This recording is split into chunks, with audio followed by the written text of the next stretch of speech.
this is actually going to be a very interesting session, I believe. Yes, yes, yes. So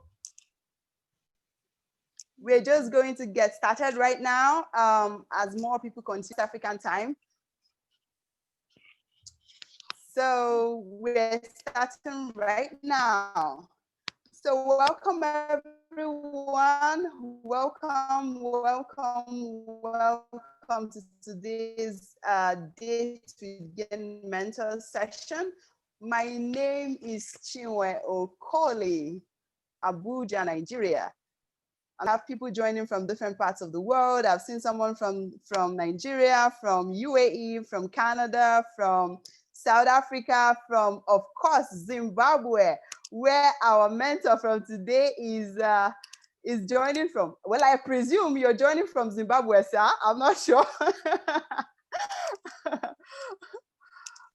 Yes, I am, Chinwe. Okay, fantastic. Thank you so much. Thank you so much. Really excited to have you here. So everyone, welcome. If you haven't grabbed a glass of drink, please do so because we're going to make a toast midway into the session. So my name is Chinwe Okoli, and I'm the Executive Director of Grand Africa Initiative. Grand Africa Initiative is called GAIN for short. GAIN for short, okay? So, and today with the program we're having is called A Date with Gain Mentors, okay? And we have a very interesting mentor in the building today, and I'm really very excited. I believe all of you are as excited as I am. That's why you all joined even before the time. So welcome everyone. So continue to use the comment section to tell us where you're joining from, okay? So it's really my pleasure to welcome all of you today. Okay, this is a Friday evening, so it's a relaxed session. Yeah, we are not meeting physically, but we are meeting virtually. So at least get a glass of drink so that you calm down, relax as we learn from our mentor today. So it's like a tete-a-tete kind of session. All right.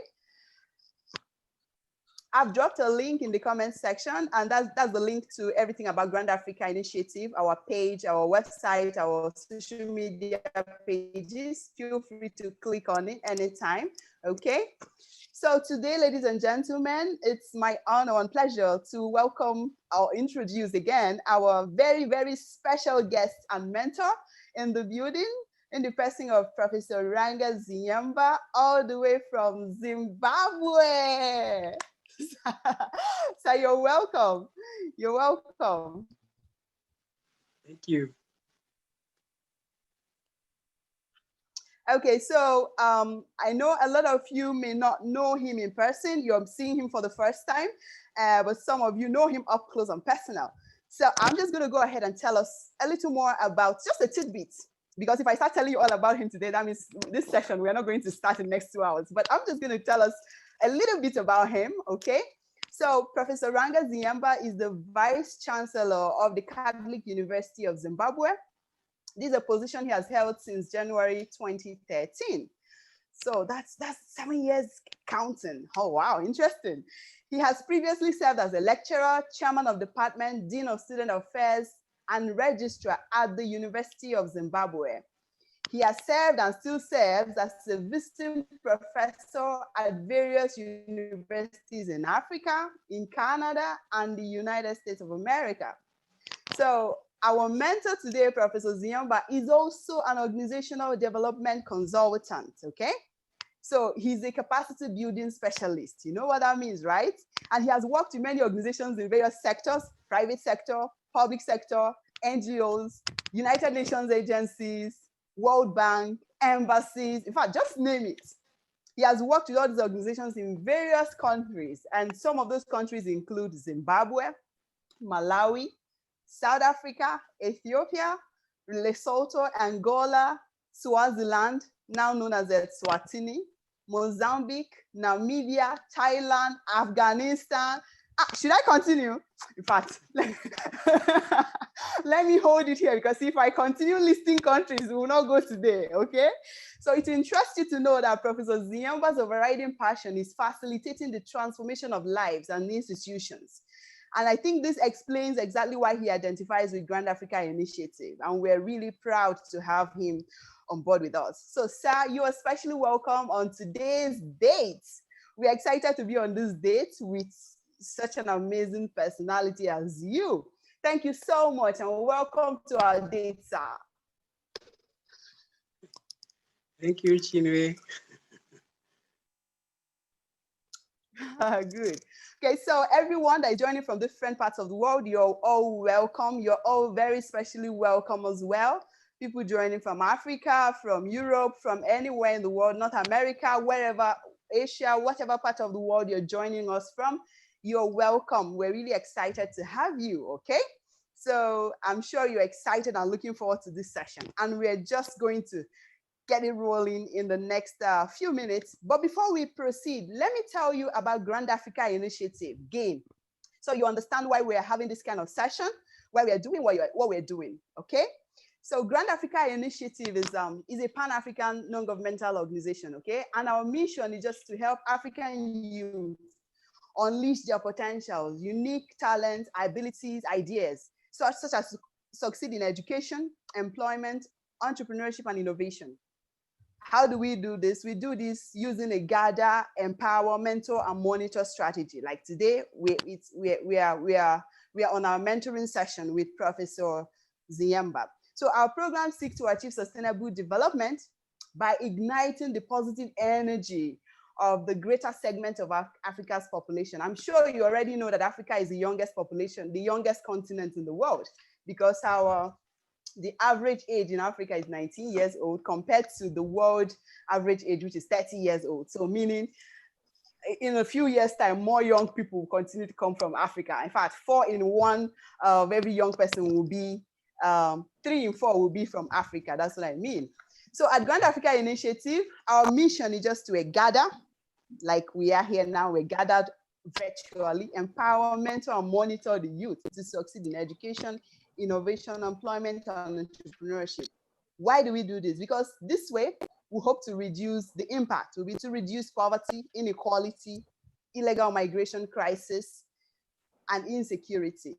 And that way, we have more young people that are economically empowered. And when we do so, when we have more Africans that are economically empowered, we stand a chance of having more developed Africa, okay? So like I said, I dropped a link. Please click on that link and you see everything about us, our social media handles and everything, our website, and you see more, even how to contact us, everything is there, okay? So now is the toast time. Because it's a Friday date, remember it's a date, okay? So we're going to make a toast. And like I said, if you have your drink, please, this is the time to turn on your video, not your mic, just turn on your video so that we see you and your drink. So we make the toast. And so I'd like to invite a very special young lady by name Asha Cynthia Amani. And she's speaking to us from the United Arab Emirates, Dubai. So she is the GAIN Regional Coordinator for East Africa. So Cynthia, please make the toast for us. Unmute your mic, please. Yes. Thank you so much, Chinwe, for inviting me to make the toast today. My name is Asha Amani, the GAIN Regional Coordinator for East Africa. To our mentor today, Professor Ranga Zinyembra, the Vice Chancellor of Catholic University, Zimbabwe. We are very excited to have you, and thank you so much for coming to this session. Thank you very much for spending this time with us, for giving us a shoulder to stand on and to grow taller. To everyone and all the gainers around the world, thank you for joining in the session. GAIN provides this platform to bridge the gap between young people, experienced mentors for knowledge transfer. So we'll make the toast to the empowerment of African youth from all over the world. Cheers. Cheers. Yes. Cheers. Thank you so much, guys. Enjoy the session. Sure. Thank you so much. Thank you so much, Asha. Thank you so much. Thank you so much. Thank you so much. This is actually getting interesting. So everyone, as you sip your drink, then we flow with the session, right? So now this session is also streaming live on YouTube, okay? And so today's topic is rise against all odds, the nexus between values and success. That is today's topic, rise against all odds, the nexus between values and success. So this topic, I believe, is a topic that resonates with almost every African and every young African, because many a time we find majority of young people growing up in families or environments where there are so many obstacles, so many challenges that they have to battle with, okay? And so those are all the odds, different shades and different styles. So this topic is actually about like charging the young people all over Africa or young Africans all over the world to rise against all odds. So meaning no excuses, no excuse whatsoever. So Sir, I'm going to now come to you. All right. So Sir, please tell us a bit about yourself, okay? In the light of the topic, throw more light on your early days, your growing up when you were youth, growing up in Africa and all of that. Tell us. Well, thank you very much, Chinwe. The picture you have painted of me with what you read at the beginning is that of a superhuman being, which is far from the truth. The truth of the matter is I actually grew up like any young African boy, and I grew up in, I was born in a round hut in some remote village called Zinyemba village in rural Rhodesia, which then became Zimbabwe after independence in 1980. It was a typical African village, pastoral, almost idyllic, the kind which Chinua Achebe of Nigeria described so well and immortalized in Things Fall Apart and in Hour of God. The kind of life which English romantic poets like Wordsworth, Coleridge, Blake described. In other words, where we lived with nature and where we shared everything that we as families, but also as neighbors. I did not actually leave the village until I was 8. And that is when I boarded a bus for the very first time. That is also when I boarded a train for the very first time and marveled at tarred roads in a city. I was in the company of my sister, who is actually in the house, my house in Harare at the moment. She's not well. She looked after me then, and I'm looking after her now. Oh, I said to her, if there are so many people in town, sister, are there any more people living in the village at all? When I remind her of all that, she laughs. But that's the kind of background that I come from.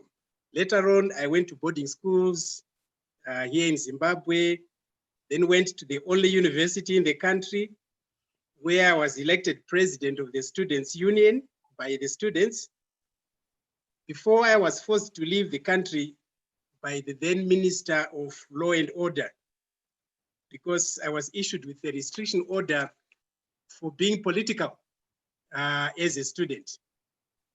And I found my way to England, then to Canada to further my studies, coming back to Zimbabwe after independence. And then, as Chinwe said, thereafter I worked in a number of countries, which she named. I'll come back to some of them later to give examples of some of the issues we may be discussing. But you will notice that I've spent more time on my village background than all these places that Chinwe talked about. And that's really for one simple reason, because that's where I think I got my formative values, values that I believe made me who I am as a human being and those values have never left me. Three reasons really. Because in the village, we lived with one another, with nature, depending on it for our sustenance. We were taught to revere nature and to preserve it. No one in their right mind would be found cutting a tree with wild fruit because we lived on it. When it came to nature, we really revered it. And that's why you see in some African countries, like Southern Africa, for instance, we have totems. And those totems are supposed to identify a clan, and that clan reveres whether it's an animal or something else in nature, and they will not kill it at all. That's the background. And then, of course, the neighbors who assisted each other. And I remember in the village, my family was not too well up. I would ask to work in the fields of some of the people who were well off to earn some extra money to assist the family. And one very vivid incident was the year I was supposed to go to secondary school. My father failed to raise the fees of the first term. And he went to a teacher in the village and asked for money. And he got a princely sum of $36, which he then promised to pay back after he managed to sell his cow. That way, it became very clear to me that there is an interconnectivity among villages, and that value has stayed with me up to now. So,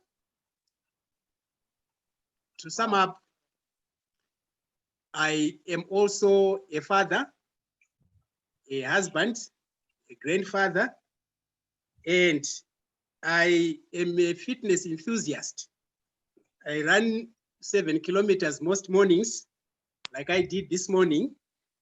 That's really sort of some of the things that we're missing from the bio that Chinwe gave us at the beginning, which I think indicate that I'm very human and ordinary, like any African boy growing up. Thank you. Wow. Wow. Well, you know, Prof, when I started, I mentioned that the part of your profile, the part I was reading was just to give a tidbit, not to really say so much about you, because if we start saying all about you in your profile, then that means we might spend hours doing that. So thank you so much. Wow. I must tell you that this part, I didn't know about this part. I really didn't expect it. Let me tell us why. You know, like in 2016, where we met in Israel, right? How, I mean, the way you carried yourself, the way you, I mean, there were so many other people, but you were so outstanding that you became the reference point for every other person, even the lecturers will always make reference to you, say something to you. So, and someone will readily think that you did not grow up in Africa, that you must have grown up, spent all your life growing up in some really advanced nation, right? So it's actually fascinating to know that you spent a good number of your early years in Africa. But another thing now is this: you said you were forced out of Africa. Can you throw more light on that? How did that happen? I mean, like, you were forced out. I mean, like, was it like an exile or what? I'm trying to understand what happened there. Yes. Did you get my question? Yes, I did. Chinwe, I got it. Okay. I was president of the Students' Union at the University of Rhodesia. Okay. I was also a member of the Catholic Commission for Justice and Peace, which the colonial government found quite unacceptable because it published some of the atrocities the government was committing at the time. And as leader of students, we organized a lot of protest marches against some of the legislation that was being promulgated in Parliament. I got called into government offices and was warned that if I continued to do that, the law would take its course. But I then indicated that I had not broken any laws. I remember going back to the Students' Union and calling a meeting of students and advising them that I'd been warned to desist from political activities and to actually step down as president of the Students' Union. There are some who expected that I would say, I'm stepping down. But of course, being youthful, exuberant, and energetic, I said, nothing of the sort is going to happen. I will continue and will continue the fight. In 3 days' time, I got a visit from the law officers who then issued me with 2 letters. One was to cancel the assistance that I was getting like all other students from government, and saying from then on, I owed the government a princely sum of $2,400, which was impossible to find. And the other was that I should not be seen anywhere within 20 kilometers of Salisbury, Harare. And that meant, in fact, they would catch up with me and I'd be in trouble. So I did make arrangements and skipped out of the country. It's a very long story. Wow, I can imagine. I can imagine a young student having one-on-one battle sort of with the government. That must be scary. I mean, that must be scary. And that's actually, I'm sure that ties into this topic, rising against all odds. So for some persons, it may just be, that would have just been the end of the school year or end of the school ambition, and the person would have just gone home and that's it. But you try to find a way out of it, which is also really like part of the topic, rising against all odds. Because trust me, this one was a big one, and I'm sure not many young people get to experience that kind of thing.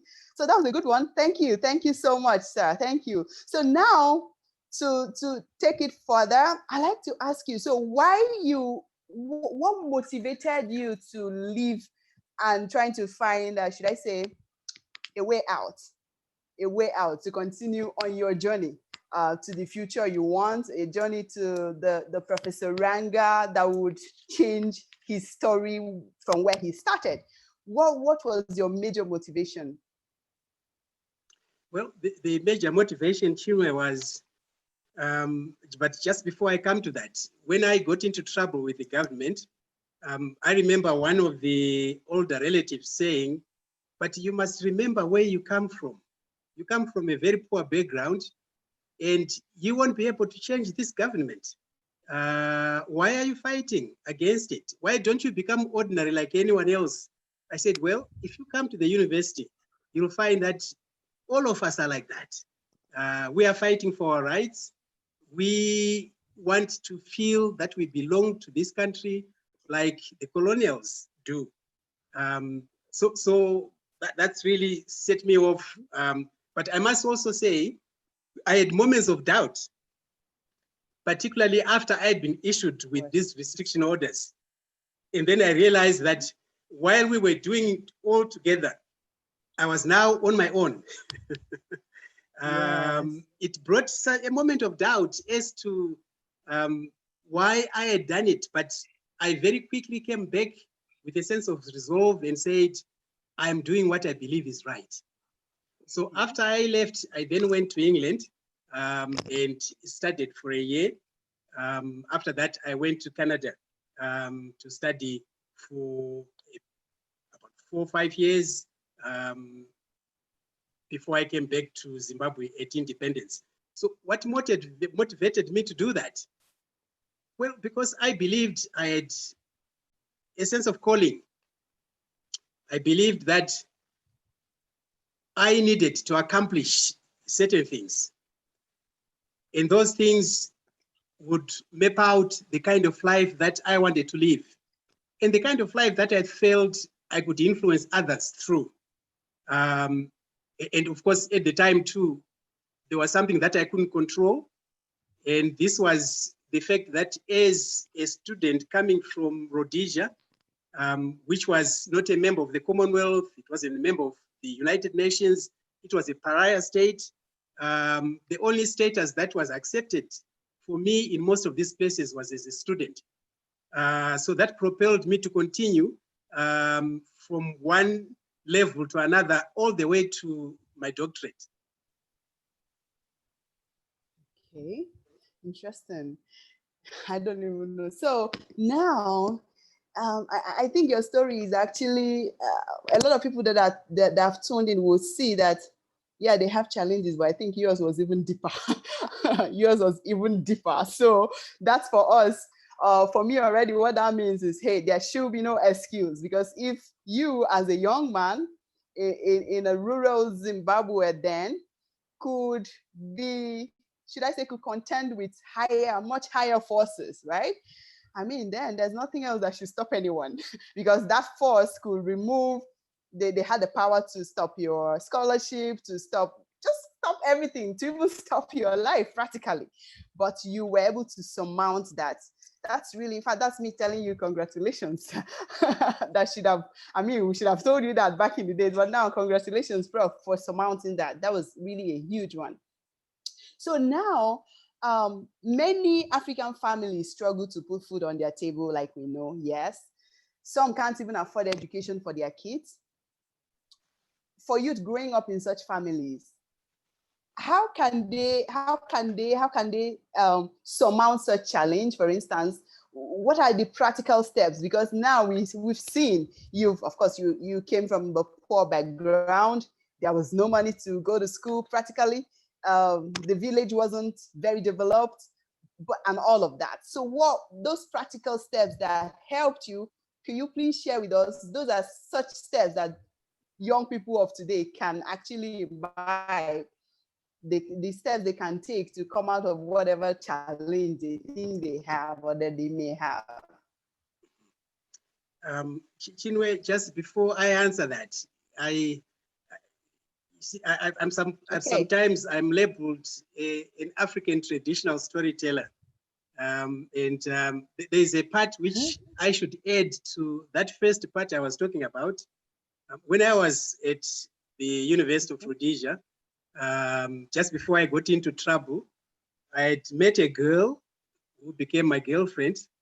And soon after I was issued with the restriction order, I asked a Catholic priest to marry us. And 30 minutes later, I was on the run, leaving my young bride. I remember the wedding ceremony was in some location because I was in hiding, and I was not even wearing shoes. I was wearing a t-shirt.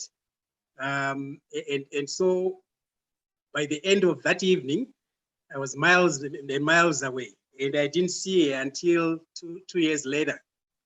So I thought I should add that bit so that you can see that even in a situation where normal life activities are expected to take a hold or to cease altogether, I felt compelled to do that. Of course, I was also afraid that if I didn't marry her, someone else would snatch her after I went.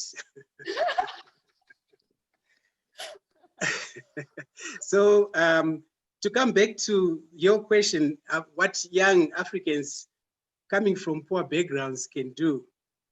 I think there are many approaches. There's not a single approach which works. I think the first thing really is to identify where one is. Where are you? What is it that is around you? What opportunities are available? But even more importantly, being self-aware. What are you good at? What is your passion? What is it that you would be found doing over and over and over again? Because it is what is driving you that will lead you to achieve what you want to achieve in life. And taking advantage of opportunities that arise and present themselves. I mentioned earlier in the village how I assisted my parents by working in other people's fields. And I also mentioned how my father went out to look for money to send me to school. What I didn't mention was that before that, he had identified a cow and said, here is a cow. Go to the markets and sell it so you get money to go to school, to secondary school. Unfortunately, most butcheries had bought their cattle for that month, the week before, so I couldn't sell it. But the point I'm trying to make here is that you have to ask, you have to take action. Poverty in Africa is rampant. Wow. We take for granted usually that children must be provided for, but that's not always the case in Africa. The youths who are now a little above children should be doing the kinds of things I'm talking about. Because circumstances are different, they have to find what works in their situation and take action.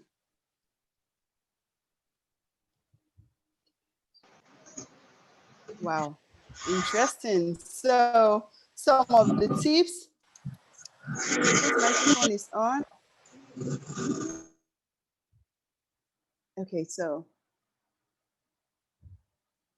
yes, so please mute your microphones. Please mute your microphones so you can hear us, so we can have a smooth session. All right. Mute your microphones. Mute your microphones.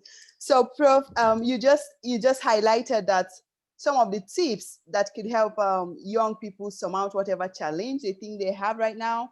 First of all, you have to be self-aware. So self-awareness first. Then find what it is you're passionate about. What are you passionate about? What is it? What is that thing you can do over and over and over again? Then again, what are you good at? That's do you have the right skills? What skills do you have to that you can use to achieve whatever it is? Then take advantage of opportunities. But I like to add, you need to actually know where the opportunities are. You need to actively be searching for opportunities, because many people sit by and have opportunities pass them by. They just sit around and they don't even know when the opportunities are passing. So make sure you're looking out for opportunities at the right places. That's the only way you can know which one you can take advantage of. And then take action. Take action, because no matter what the passion you have, no matter what the skill you have, no matter the opportunity you see, if you do not take action, then nothing will happen. If you do not take action, nothing will change, really. So instead of sitting around to complain about your situation and your problems, then it's better you take action. So no excuses, no unnecessary complaints, take action. Follow these steps and take action. So tell us in the comment section, everyone, as we go along, tell us in the comment section, tell us what you feel about the conversation. Tell us, we want to see your comments, we want to see also your question. Please, if you have a question, drop it in the comment section, okay? Start dropping your questions as they come so that we won't have the session unnecessarily drawn later on, waiting to answer all the questions.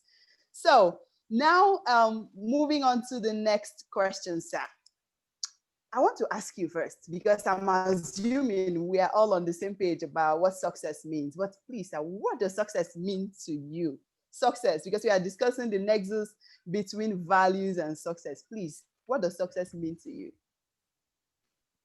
Thank you, Chinwe. Yes, I certainly think success is a big word. Actually, now that you ask, there's a line that I remember which comes from a book, a classic called Pride and Prejudice by Jane Austen. She's an English writer.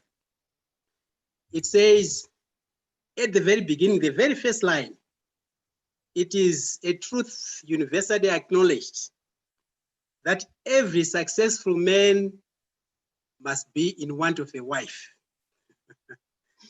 It is a truth universally accepted that every successful man must be in want of a wife. Okay. We are not talking about wives and husbands here today, but I think it can also be said every person, man, woman, and any other gender would want to succeed. And what we mean by that? Okay.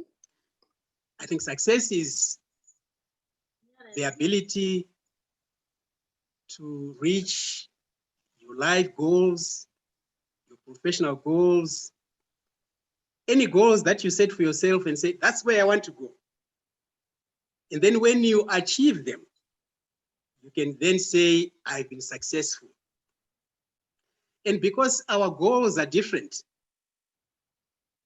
in life, in our professions, in our interests, it does therefore not make sense for us to feel envious of other people because you don't know what their goals are. In other words, as Chinua Achebe would say, play your own drum. Play your own drum. Play your own drum. Okay, interesting. So now everyone, you know, success does not have a same definition for everyone. Success means different things for different people, especially in the light of their own goals, their personal goals. So do not go comparing yourself with some other person because you do not know where they are going. So the goals you set for yourself, what success means to you as an individual, that's actually what would determine the kind of goals you set for yourself. And that's what will determine how far you're going into it. For instance, if someone is in academia, his goal may be to become a professor. That's all he's doing. So he's attending international conferences, making paper presentations and all of that, right? And someone else who is in business, his goal will not be to be maybe you're trading, right? So your goal and your success may not mean attending international conferences. No, where you're presenting papers. For that person, your goal would maybe become to become the biggest supplier in your city or in your country and all of that. So that's when you get to that stage, that's what success means to you, all right? And if you're an actor or an actress, you want to become the big star. That's your own success story, right? So please, what we're taking away from this, yes, everybody wants success, just like every man wants a bride, like he said. Everybody wants success, but please play your own drum, measure your own success according to your own goals.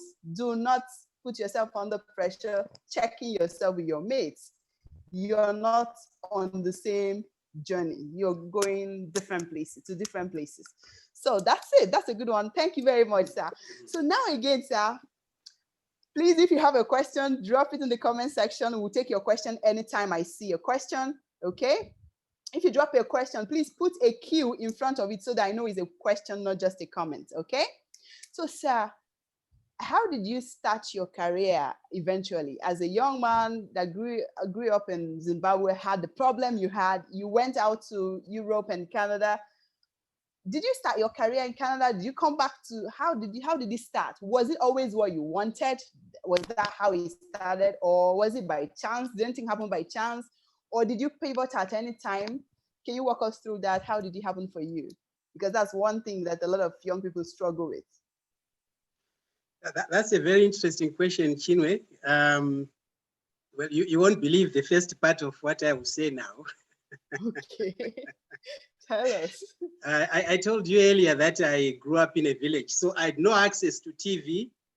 So when I was 8 years old, I visited my brothers who worked in town. And there was a communal television set where the whole compound would go and watch TV. And I remember on Saturday nights, they would show pop music. There was a pop star who was called Gary Glitter. He wore very glamorous, glittering clothes, had huge platform shoes, wore bell bottoms. And I remember watching him and saying, that's what I want to be. I want to be a pop star. And for many years, I would stand there, especially when I went back to the village, talking to kids in the village who had not seen TV. I would then say to them and sing some of the songs that Gary Glitter used to sing. There was one particular one which was very popular, which went, hello, hello, glad to be back, glad to be back. hello. And I would sing that. And the kids in the village would say, wow, you've been to the city? But of course, that disappeared very quickly. As a career aspiration, it disappeared very quickly. When I became a student leader at university, I definitely believed that my career would be political, that I would be a politician. So I became very active in the political movements in the country. Even after I went to the United Kingdom, I used to work very closely with representatives of our political parties there, going out to raise funding. I went to the University of Sheffield in the Midlands in England, which is basically a very working class city. The Communist Party was very strong. And when we went to make appeals, we got a lot of donations, which we then sent to the war front in Mozambique, in Zambia, where our freedom fighters were fighting from. And I definitely wanted to go to the war and join the war and become political. But that didn't happen. I then found myself in Canada and became less and less political. That's when I discovered I really wanted to be an academician. And after I came back, I taught in Canada. Oh, wow. I taught in Canada at university, two universities, the University of Waterloo in Ontario, Kitchener-Waterloo. And then I taught at the University of Alberta as a graduate student. So my career then became a little more shaped. And when I came to teach at the University of Zimbabwe, I thought my career was really going in that direction. But then I discovered another passion. I'll tell you how I discovered this one.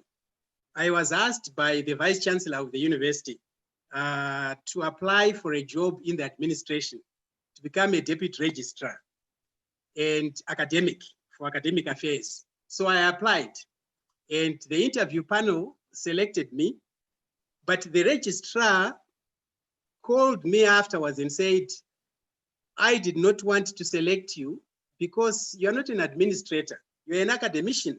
Yeah, I wondered. Imagine, and I said, this is the guy I'm going to report to. He says, I'm not qualified. So I got a little angry and left the office. I went back the following day and said, sir, what can I do now that I'm going to be appointed? What can I do to make you think that I'm qualified? So he recommended a number of courses that I could take. And I then went on a spree of courses. For instance, training management, certificate course in training management, personnel management, the art of navigating change, organizational development. And then I felt also that I now had the skills that were needed. Out of those courses, I then realized that I had a big, big passion for organizational development, which then shaped my career and the way I do things now. I now actually believe, even in my personal life, I'm guided by principles of organizational development. So my career has been shaped by many occurrences and many passions, but I'm glad that I've been able to get the privilege to follow them and find them fulfilling. So success for me, therefore, means doing what you really want to do after setting up your goals. And not only that, but enjoying the achievement of your goals. Wow. Wow. Wow. You know, the one that got me cracking was the fact that you wanted to be a pop star. Who would have believed that? I mean, that had ever crossed your mind. You wanted to be a pop star, then a politician, and then you ended up in the academia. And that's really an interesting journey, because what happens most times is that when young people at the beginning of their career, or when they're just out of school, a lot of us have a problem trying to figure out what career should I focus, where should we concentrate on, so from this now we've seen, yeah, it could not exactly work.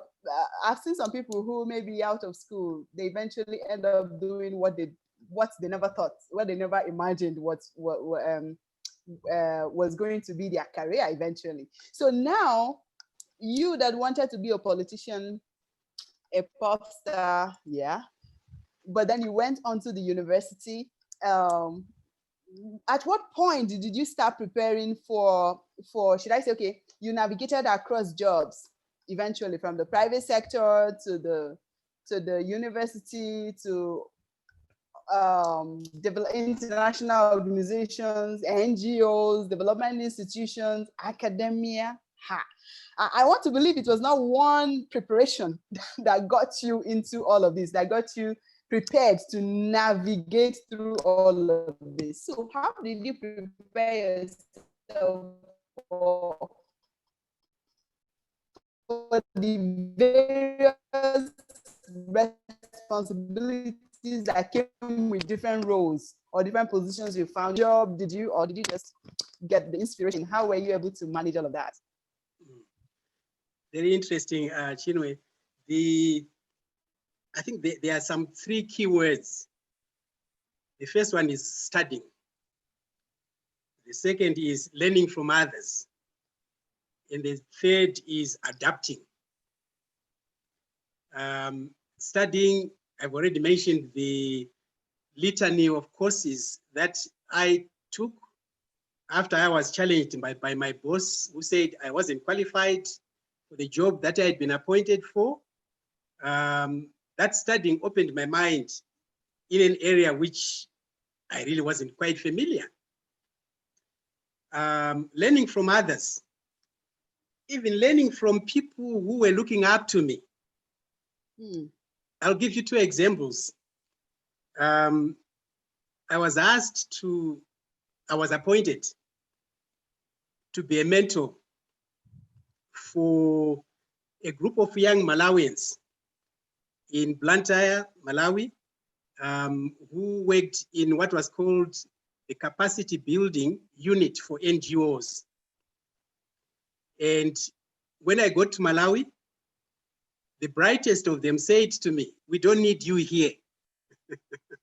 Why are they bringing someone from outside to come and mentor us? We don't need you here. Wow. I felt not only threatened, but very insecure. So what I did was I called him after the meeting where I was introduced and said, you know, I've signed a contract and I'm going to be here for at least 2 years. I'm not going to revoke my contract, but I want to ask you, what would it take for you to have respect for me and for you to feel that you need me? Wow. And he was very bright and he said, well, you have to show that you know more than I do. So I remember every night that first week, I would ask for files from each of my mentees, and I would actually work throughout the whole night to read the kind of work that they were doing. The project was basically that we went into communities throughout the whole of Malawi, and we would then work with the community to identify the key issues affecting that community, and then work with the community to mobilize, organize, and come up with a strategic plan, and thereafter work with them to the point where they would become a community-based organization, and later on they would become an NGO. So after studying what each of them had been doing, I was then in a position to say, I'm aware this is what you're doing. If you consider doing it this way too, but I could not do that unless I had studied exactly what they were doing. So in the end, Chico, that was his name, brilliant guy. Later on, he went to do his PhD, was celebrated, the celebrated writer. Unfortunately, I understand he passed away a few years ago. But then Chico then said to me, I'm so glad I met you, because when I challenged you on that first day, I assumed that you'd pack your bags and go. So that to me indicated the need to learn from others and to actually learn even from people that you are expected to mentor. The second Yeah. example, did you want to come in, or I can go to the second example? No, go ahead. Go ahead.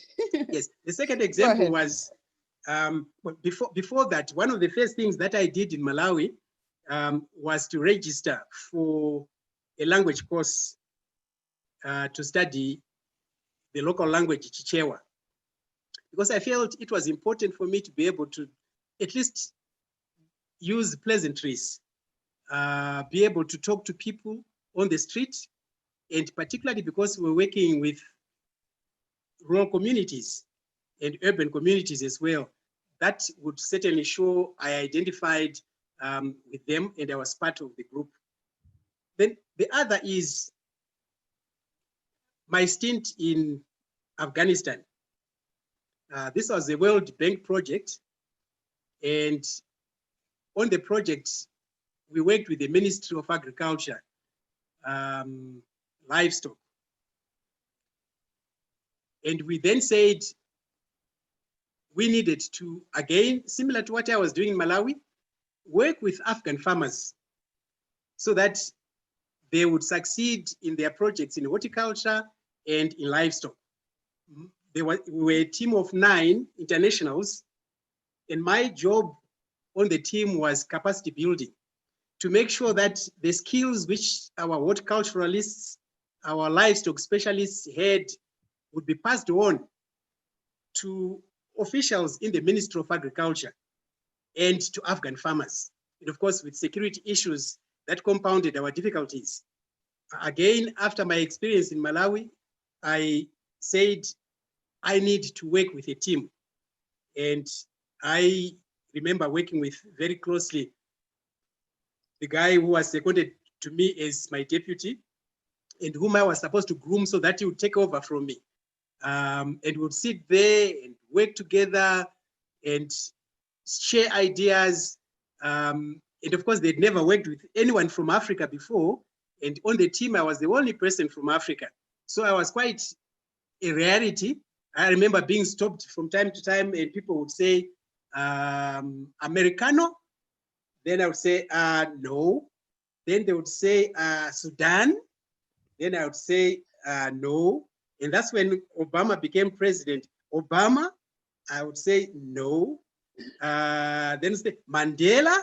I said, you're getting close. But the point I'm trying to make here, Chino, is really studying, learning from others, and adapting. In Kabul as well, one of the first things that I did for capacity building was to get all members of our team, the internationals, study Afghan Persian so that we would be able to communicate at least the basics. So that we would say, when we met anybody, Salam alaikum, Kubastam, then you'd be able to communicate with others. That made lots of sense to me. So yeah, you asked me a question, I've been rambling a little bit, but those are the 3 key words: studying, learning from others, and adaptability. Yes. Wow. Wow. That's really, I don't even know. What should I say? The first one you said, studying. Yes, of course, studying. Yes, that will help you adapt and learn new things. The other one, learning from others. That's also okay. That could mean learning from your seniors or those who are handing over to you and all of that. But the difficult one there is learning from those even younger than you. Many people will not do that. You're like learning from your subordinates, many people, because it takes a lot of humility, really. It takes a lot of humility for someone to learn from someone younger or from someone in a lesser position, on a lower position than the person. So that was really a key one there. So everyone, some bit of humility is required for you to actually navigate through through life. Okay, and I think that's actually very relatable, because you see a lot of people, you want to start a business, you want to learn something, then you want to start something, you're required to either go and learn as an apprentice. I mean, it's practiced a lot here in Nigeria, where you spend some years understudying somebody, but that one you're understudying a master. So it's easier. So the whole pride and I mean, it's not bruising your ego and all of that. But then when you now have to learn from a younger girl or a younger boy or a younger person or somebody who should be answering you sir or ma, that one is a difficult one. But you guys have seen that is actually essential. You might need it. That may actually be that your magic bullet you need to make that progress. Thank you very much, sir, for that. Of course, I know everybody's listening. They've heard, they're following everything, but I'm just pointing out those are you people must not forget. Even if you must forget anything, but these ones, make sure learning from your subordinates could be one way to adapt to actually take that next step. So this is a timeless one you must hold there. Thank you very much, sir. This is really interesting. It's really fascinating. So we have questions coming in the comment section. Wow, lots of questions. Let me see. Which one do I even start? Oh my God. Okay, so I think this one follows next from Rahman Alpha. He said, how easy was it for you to identify your career path? How easy was it for you to identify your career path? Not that easy, particularly because I was not stationed in one place. I was moving from country to country, from one situation to another. But I would also feel when I got into something that I felt uncomfortable about, I would immediately say, that's not for me. Zimbabwe became independent in 1980. I was studying in Canada then, and I was invited by a very high office in Harare to come back and work in that high office, which meant I would have become really either a career civil servant or a politician. I agonized over it, and I had no choice but to send a message to say, sorry, I would rather go to the university. Then it was the only university in the country. Now we have about 23, 24. And that one I was very clear about, because by then I knew what I wanted to do. But before that, from the pop star days to all the other things that I was trying, I wasn't really sure. So it's quite normal actually to prevaricate, if I can use that word, from one thing to another, until you find where you think your spirit is, where your soul is, your niche. So it's important to explore, yes, and to feel comfortable when you're exploring. Good. So that's really a good one. So when you're starting out as a young person, don't feel pressured if things are not taking the shape you want. Just make sure that you are not the problem. Make sure you're taking the steps you're meant to take. Make sure you're doing the right thing. Just make sure that your own side is covered. Then if that doesn't work, maybe that might lead you to something else. And over time, things will get clearer. And you might, for instance, I 3 years ago, I didn't know I was going to go into the innovation ecosystem. I mean, it wasn't in my agenda, but along the line, it came up and I got interested. I got in and actually got super, super fascinated about it. And since then, my neck has been deep into the innovation ecosystem, because again, it relates with the youth, which is something that I'm naturally passionate about, helping young people grow. So, and then innovation entrepreneurship is part of it. Of course, it's about the young people. So don't feel bad if things are not working, because sometimes I sit around and someone asks you. So I think I should ask you this question right now, please. This is a question that a lot of young people struggle to answer. And then when some people don't answer it, they start feeling, oh, maybe I'm not thinking so well about myself.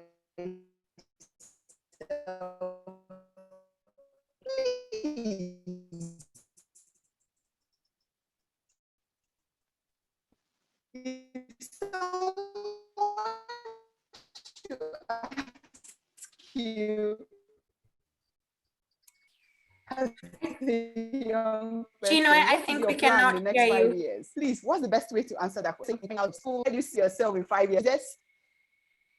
Really? You can hear me? Can you hear me now? We lost you a Can you bit. hear me Chinwe. now? Yeah, we lost you a bit. Thank you so much. Thank you so much. I'm just going to repeat the question. Thank you so much, Asha. You can hear me right? Sir, can you hear me right now? Now I can hear you. Okay, great. Okay, great. Okay, so the question I was asking you, sir, what would be the best way for one to answer the question, where do you see yourself in the next 5 years? I mean, where do you see yourself in the next 10 years? Please, what is the best way to answer that question? Because a lot of us get lost whenever we encounter such question, and that will make us appear as if we are not serious, or we are not prepared, or we're not thinking about the future. Please, what's the best way to answer that question? What will you suggest? That's a very difficult question. And I know it's a question which every young person is asked. And not only that, when you go for job interviews, a lot of people want to ask you, where do you see yourself in the next 5 years? Where do you see yourself in the next 10 years? And when I've asked that question, particularly at recruitment, I find there are many answers that are given, but there's one I liked particularly. Okay. And I must immediately say, I hired the guy. I said to him, you are very young. You are coming here to lecture at the university.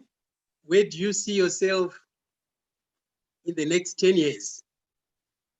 He then said, well, I see myself in your chair.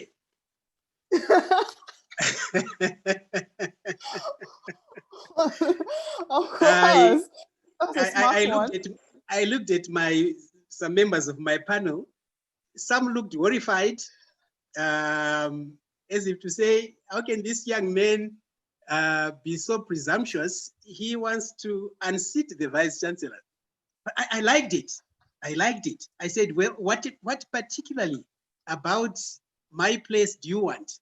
He said, well, I want to be able to grow, and I want to be able eventually to run this university. I could see in that answer two things. The first one was ambition, which I value very much. And the second was that he wanted to grow. Today is Friday. Yeah. You see, I'm wearing a t-shirt of the Catholic University of Zimbabwe. I don't know if you can see it. Yes, I can see that. I can see that. I can see that. I can see that. On every Friday, we call Friday our branding day. So all of us go to work wearing regalia with the Catholic University. I will turn around. I don't know if you can see it, and then you read what you see at the back of the t-shirt. Okay. Okay. Grow with CUZ. Okay, so grow with Catholic University of Zimbabwe. That's nice. Exactly. So that sense of growth that I could see in this young man, and that he was setting himself to achieving that, really spoke to me. Of course, he was very good in his area, which was IT. And at the end, when we were deciding who to hire, I said immediately, that young man, the one who wants to take over from me. To come to general principles, the point really is someone who knows what they want, someone who then sets a path for themselves to move to where they are. So where a young person is asked, where do you want to be in the next 10 years? Again, we go back to what I said earlier. Identify your passion and say that passion should be achieved within the next 10 years. Then identify how you want to reach it. Obviously, I was sure this young man was not planning a coup on me, that he would grow himself until he became worthy in the eyes of whoever would be appointing the next vice chancellor, for him to be appointed to that position. Wow. Wow. Interesting. That this will really, really, really help, not just the people listening, but the people that will watch this session later on, because this is a place where a lot of young people get really confused when because you might just run into somebody and you're having a conversation, and the next question, it has actually happened to me some years back, and then I ran into this very, very prominent person in Nigeria, and would happen, you know, that kind of person that when you meet, you're almost trembling with excitement, out of excitement. And then the question came, so unexpected. And then I was just out of the university. I was just about to start working, and where I was, so it was, I found myself, should I say, knocked out for a bit. Trying to figure out what the question would be, and I think what causes that is because in this part of the world where we are, many people, you may have an ambition, but then so many challenges in between. Let's say you want to become a professor in the academia, then you're not getting a job in the academia, then it becomes difficult for you to say, okay, this is my passion, I want to grow in it, but you're not yet in. If you're not in the university or in the higher institution, you can't likely, the chances of you growing along that scale become more challenging. But whatever be the case, be that as it may, they will say, the thing is this, for you to answer that question, where do you see yourself in 5 or 10 years, your ambition, your readiness to grow, and then identify your passion and how to actually get there. Just keep trying. How? Keep trying. Keep trying. Don't give up. Because if you give up, then you're not likely to get there. Thank you so much, sir. Thank you so much. So we have so many more questions in the comment. Wow, really? Some questions are like paragraphs. Okay, so we take them one step. How is okay? So the next question is from Ike Media Peters. And he's asking, what advice will you give to a young African desirous of success against all odds, especially with the distractions that are bound? Yes. I think the first thing would be, let me use a very simple formula for success. It's a mathematical formula where you multiply and you say equal to. So it's D times V times S and times B. I'll come to each of them.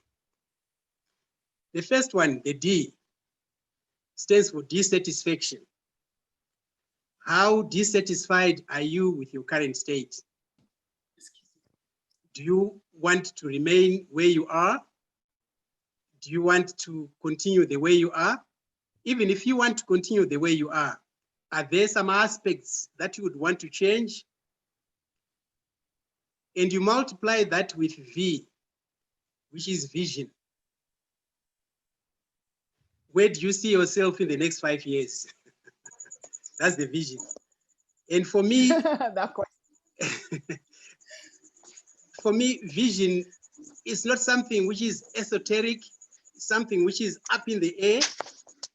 Being a rural boy who understands the interconnectedness of the world around us, I would then say my vision should be a lesser vision of the larger whole. How can I make a contribution to humanity? What's my role in it, to nature? So your vision of where you want to be in whatever period of time. So you multiply that with S, which stands for strategy. What strategy are you going to use to get there? And within the S, I would add a little small SF, where you are taking the first steps of your strategy. It's not good to say, that's my strategy, I admire it, it's beautiful, I will lace it up, I will put flowers around it, and you sit and watch. It won't take you anywhere. Then the final letter B stands for belief. Believing that you can do it.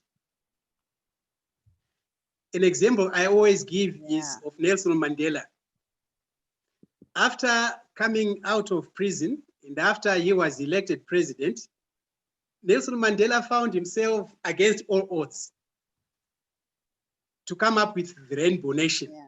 Given the history of South Africa and the latent bitterness of Black people and the insecurity that the white people would feel, in all that, Nelson Mandela believed that a Rainbow Nation could be formed. There's a picture of him, which I remember when the South African rugby team won the World Cup, and Nelson Mandela is there in the terraces with these players after when they were lifting the trophy. And he then began singing and started singing with them, Chocholoza, Chocholoza, Chocholoza. And he went on, and these big rugby types were playing and starting singing with Nelson Mandela.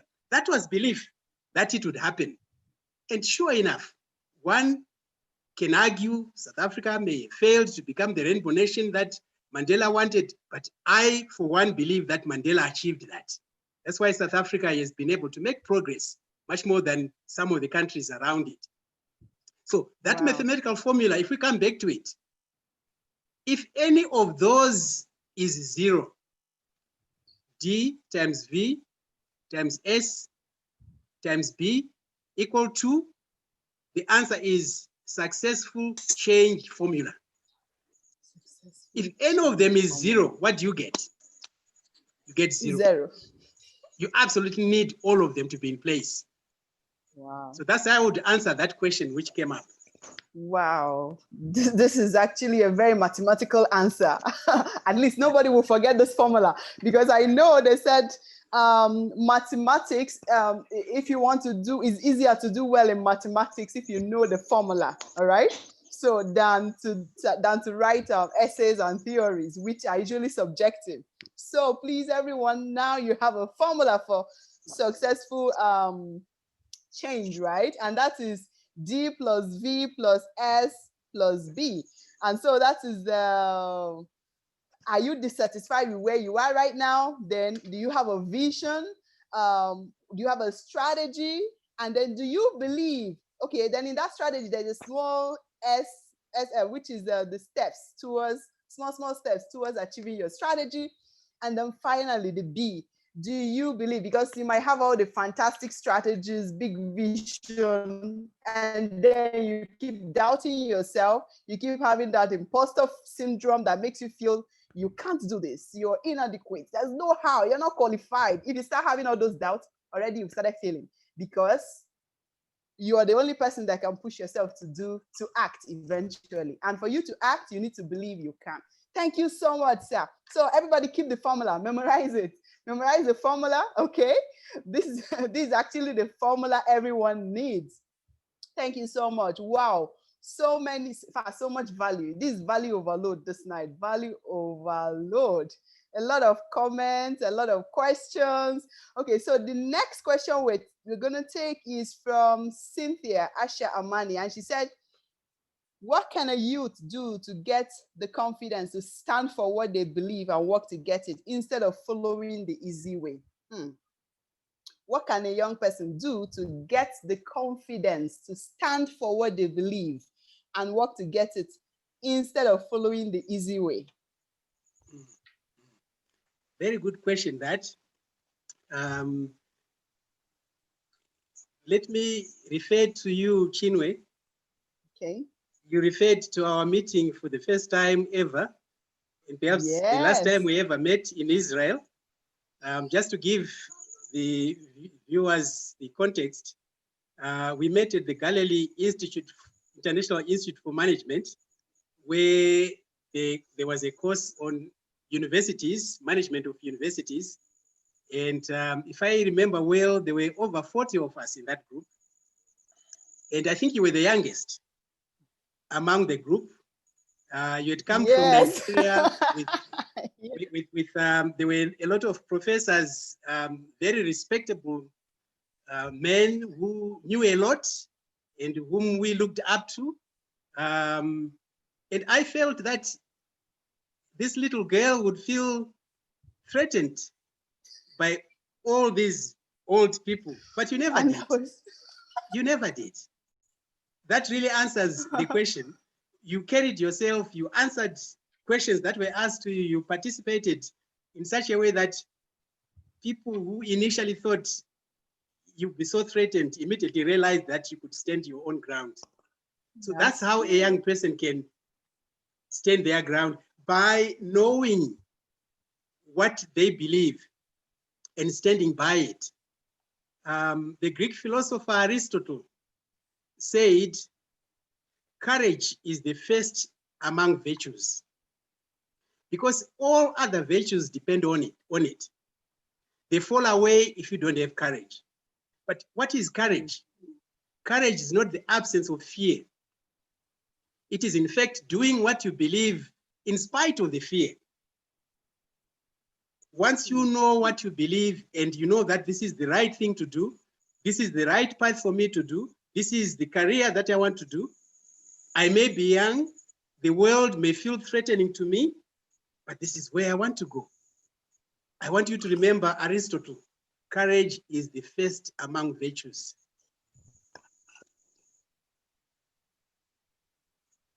Wow, virtues, okay?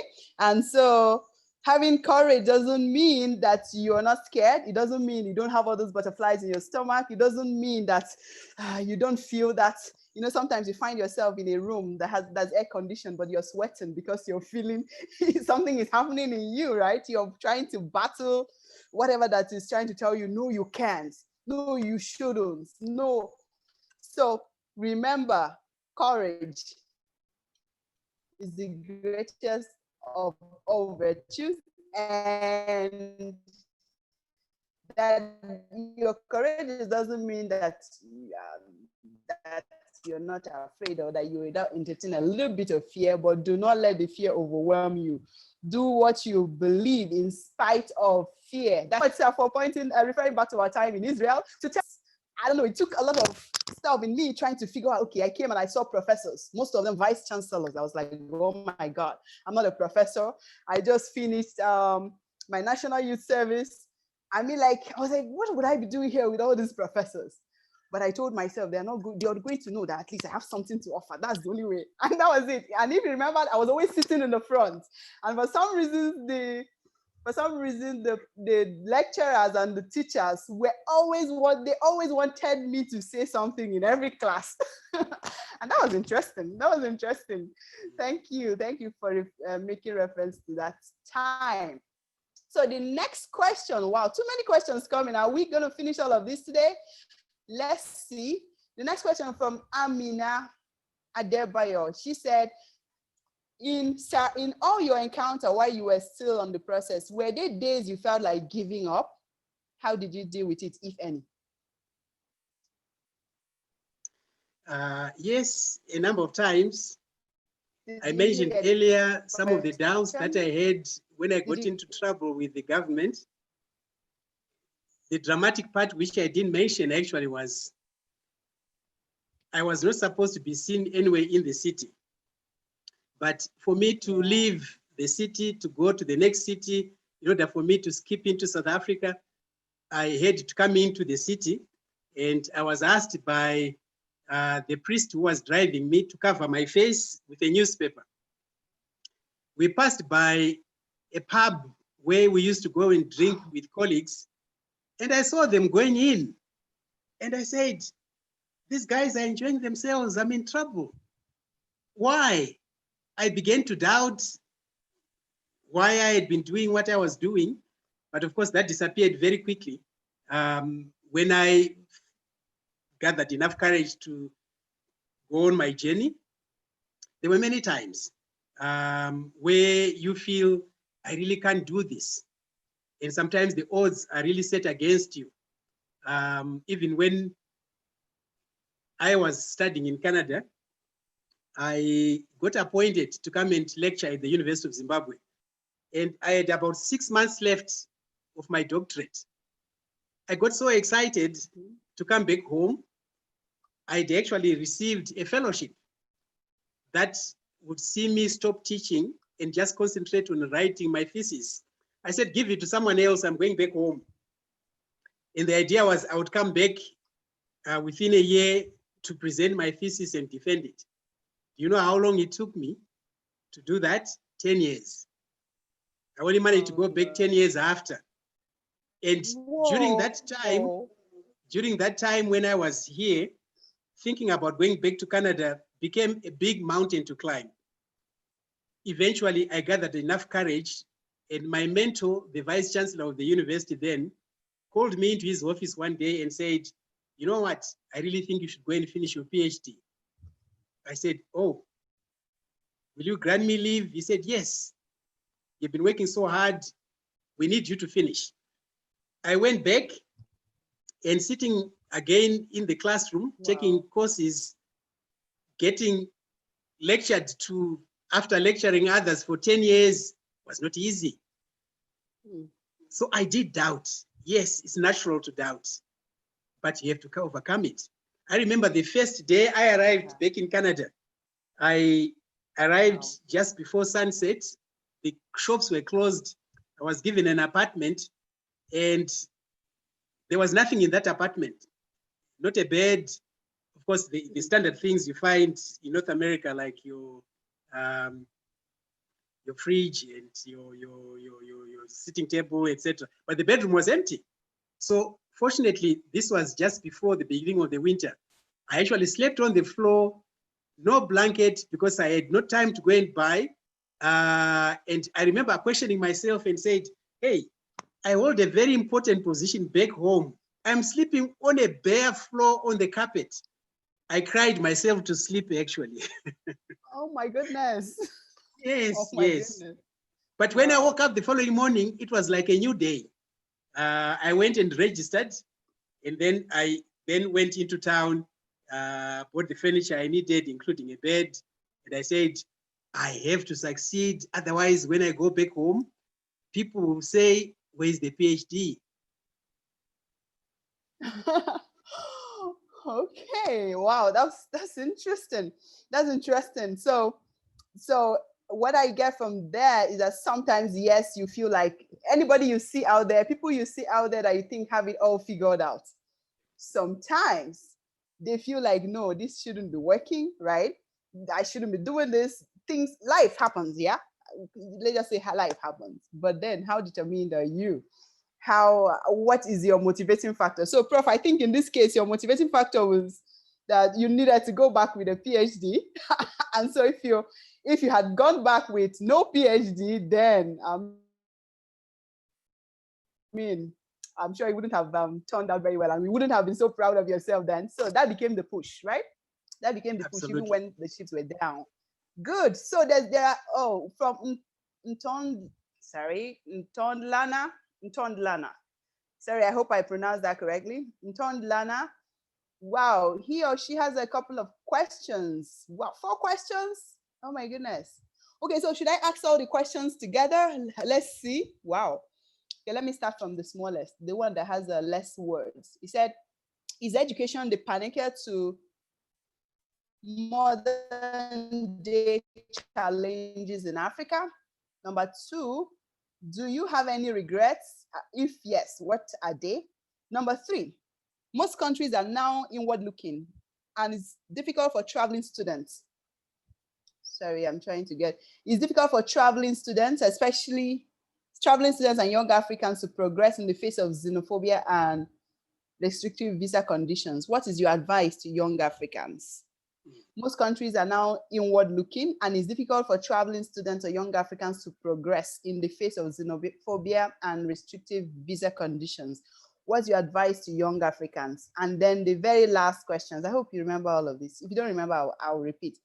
How best can an African student pursue their goals, aspiration, and drive themselves towards their goals in the face of hostile political environment from their own government, post-independence movement? Yeah, do you want to take them one after the other? These questions are from one person actually, so that's why I read them all together. So, but of course we can take it one after the other. Is education the panacea to modern day challenges in Africa? That's number 1. I happen to think so. Good. I think so. I think education is very important. I remember somebody I knew very well some years ago, when she was giving advice to her daughters, she would always say, remember, education is your first husband. You might have a husband in future, but education is your first husband. Okay. Why am I saying that? Education opens the mind. It makes you aware of yourself. It makes you aware of others. And it makes you appreciate others. I'm not saying education is just confined to the classroom. The education we get from our mothers and our fathers as we grow up. The education we get from elders around us. The education we get from peers, colleagues. But of course, modern education is also important because it assists you to harness all other forms of education in order for you to grow and appreciate the world around you. So yes, I would suggest that we put a lot of value to education in Africa.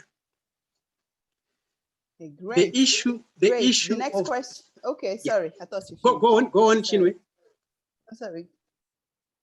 Yeah, I was going to address the issue. Okay, so I thought you had finished, so I was going to read the next question from that same person. Yeah. Okay, go ahead, please. Well, I'd actually finished with this one. I was going to address the next question, which is countries inward looking during this pandemic. What are we supposed to do? What should young people do? These are very difficult times. I just got home coming from a meeting of the University Council, where one of the items on the agenda was my report to the University Council over the past 8 months, how we found ourselves as a university having to adapt to online teaching because it became impossible to bring students on campus, and how we must navigate now when it comes to issues of examinations, issues of graduation ceremonies. And we are also aware that the world is closing. It will be a while before international students find their way to the countries where they want to study. The case of students in America particularly is an interesting one. The American government wanted to come up with legislation that would send all of them back home. But there was some resistance. The idea was really to force universities to continue with face-to-face teaching. But when the government then realized that there was some resistance against it, they agreed to have students stay. But I find it difficult to think in the next year or two, countries will be opening up. My suggestion to young students in Africa is don't stop applying to universities of your choice around the world. The coronavirus pandemic is bringing a lot of difficulties, but it's also bringing a lot of opportunities for us. Opportunities. That's Absolutely, right. it's going to be possible now. I was saying to my council this afternoon, we are reviewing our strategy. We have a 10-year strategy, 2013 to 2023. And I was saying we are reviewing it and we'll be bringing it back to council for approval. One of the things that we are going to emphasize is where we used to bring a professor, for instance, from Canada or from the UK, would be paying their airfare, would be paying for their daily allowance, for their stay in Harare. We are no longer going to do that. We can ask them to teach from where they are. Right. That also applies to the young student in Africa. You apply to the university of your choice, your courses that you want to do. That university is going to offer classes online, and you can study from the comfort of your home. And when things get better, when there's a vaccine and we can all travel freely again, you'll be able to do that. Wow. Wow. Yeah, that's actually, COVID comes with a lot of challenges, but also a lot of opportunities. And as before now, if you did any program online, many universities in Nigeria or many governments in Nigeria would say, oh, they don't quite consider it because they think you didn't go to sit in class. But now everybody by default somehow has to get some online education. And so that's a good thing. That's a good thing. That's really a good thing. So changing the strategy. So then the next question from that same person, he or she asked the question, do you have any regrets at all? If so, what are they? Any regrets so far? Any regrets? Well, not really. If you remember how I started our conversation and where I came from, what I didn't say was, given my background, everything that happened to me after that was a big wow. It was discovering the world. And in discovering the world, I found that there were so many kind people in the world, people who were willing to lend a hand, beginning with members of my own family. My brothers, for instance. I remember when I went to a secondary school where we were required to wear a jacket when we went to church and long trousers. And I didn't have a jacket, I didn't have a long trousers. I went to my brothers and one of them gave me his jacket and the hands were very long like this. And the other gave me his trousers, which was very tight. And I remember thinking, I'm wearing two of my brothers on me each time I went to church. For me, that was symbolic, not only of the family bond, but it was symbolic of the world that I then entered. So I discovered that the world, if you are optimistic, my children accuse me of being a hopeless romantic, and I think I am.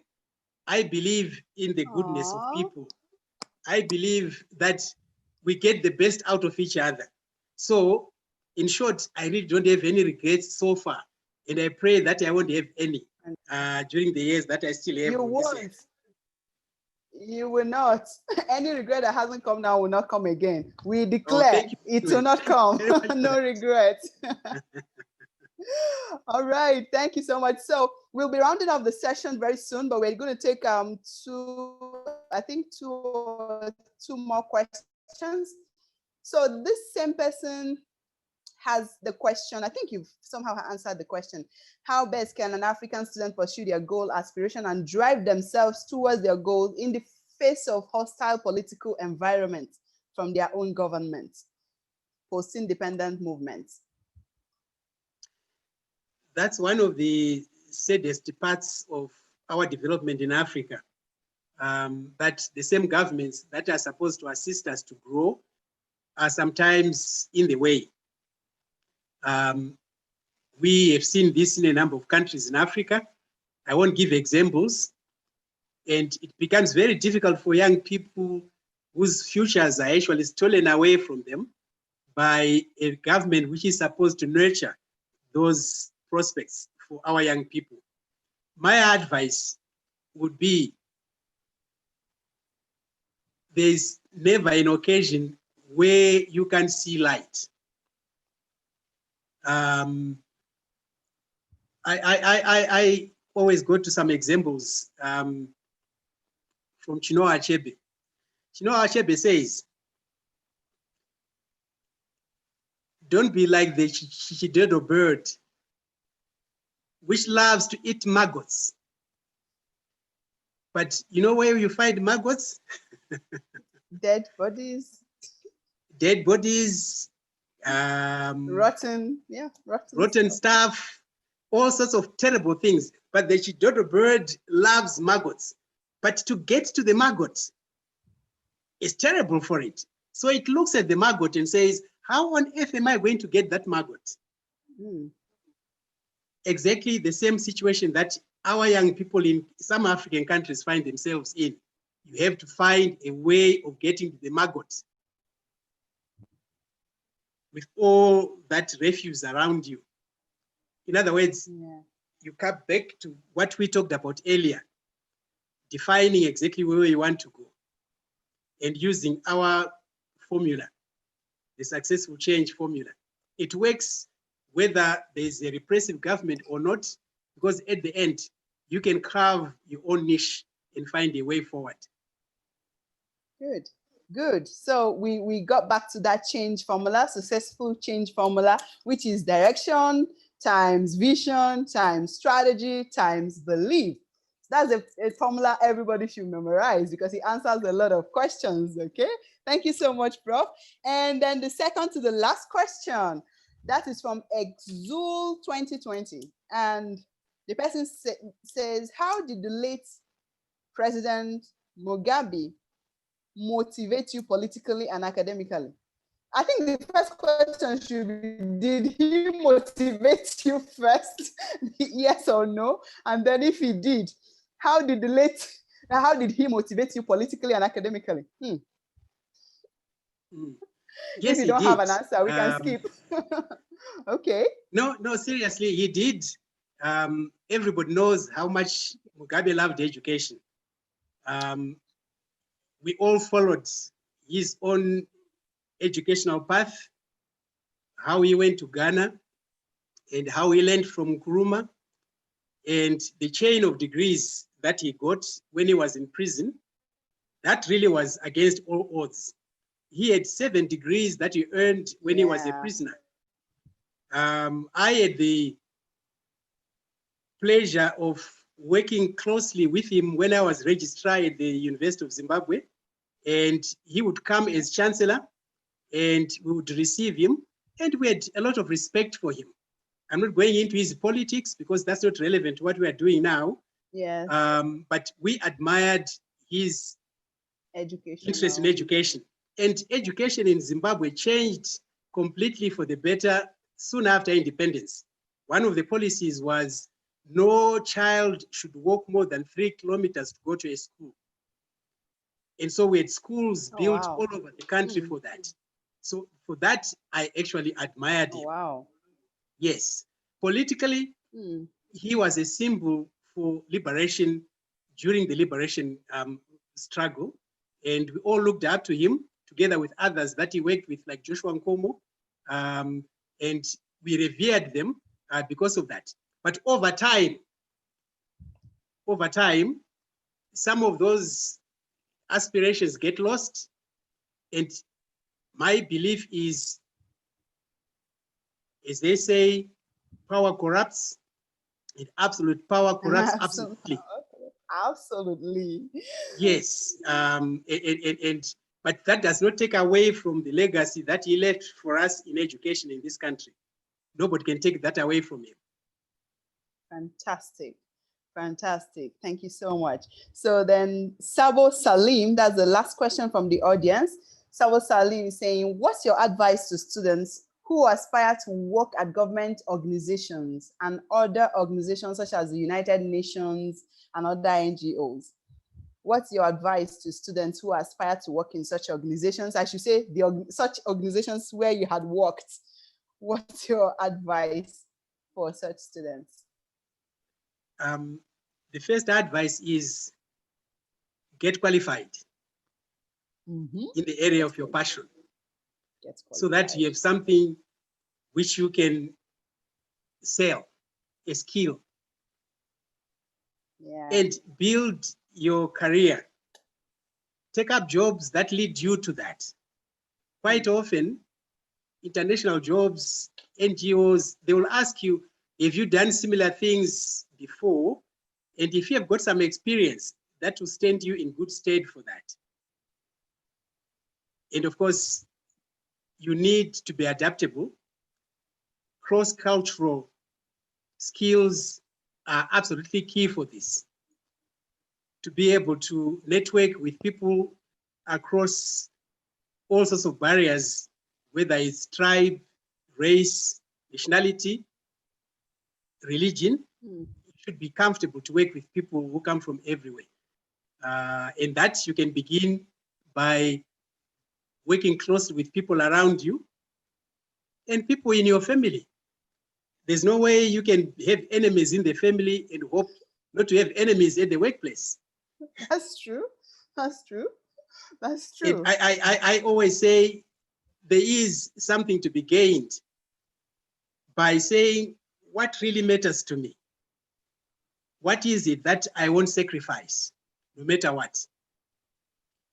And as rector of a Catholic university, I'm reminded of this verse from the Bible. For what shall it profit a man if he gains the whole world and yet lose his soul? That to me is fundamental. I want to keep my soul, and therefore I will make sure that the people I live with, the people I work with, we move together in order for us in the end to achieve what each of us wants to achieve, because our definitions of success are different. That's a fundamental value for me. Fantastic. Wow. Thank you so much, sir. This has been a very impactful session, I must tell you. And at least from the comments people are making, from the comments in the chat section, I can see a lot of people got so much value, so many really good comments. So many, some people are saying they've got lots of lessons, a lot of impact. It's really an eye-opening session for me and from all the people that have joined from different parts of the world. So please, everyone, somebody said golden insights. Thank you, Prof. So many people are really making really, really nice comments. Please take a moment to scroll through. You'll read a whole lot of them. Thank you so much. This one said, I got value indeed. Thank you, sir. So thank you so much, sir, from this end. This has been really, really a very good session. And so before I ask you the very last wrap-up question, I would like to ask you about the bride you talked about, the bride you married and left for 2 years. Did she stay? Yes, she stayed.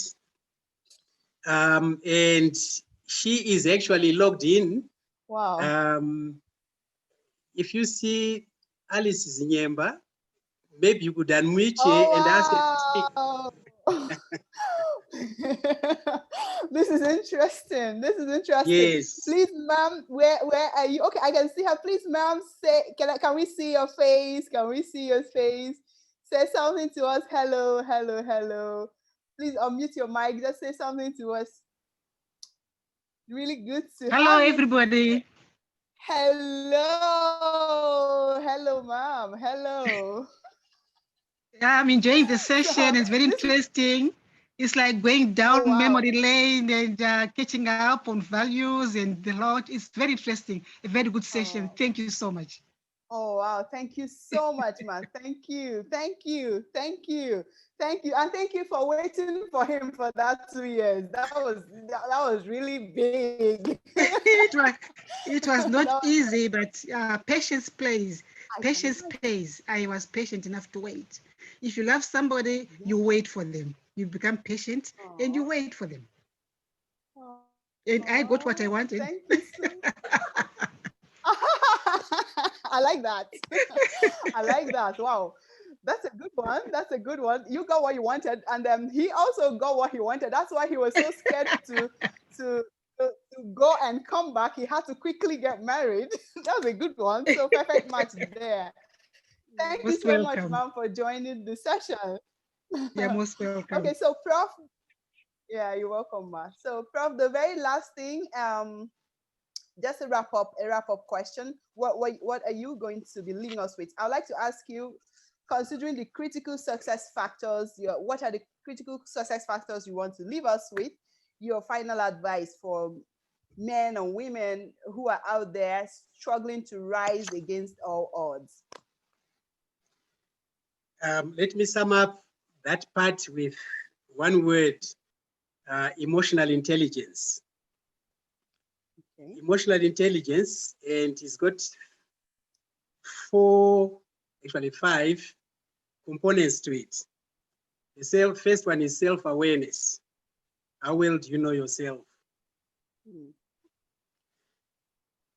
After you know yourself, how well do you like yourself to remain that way?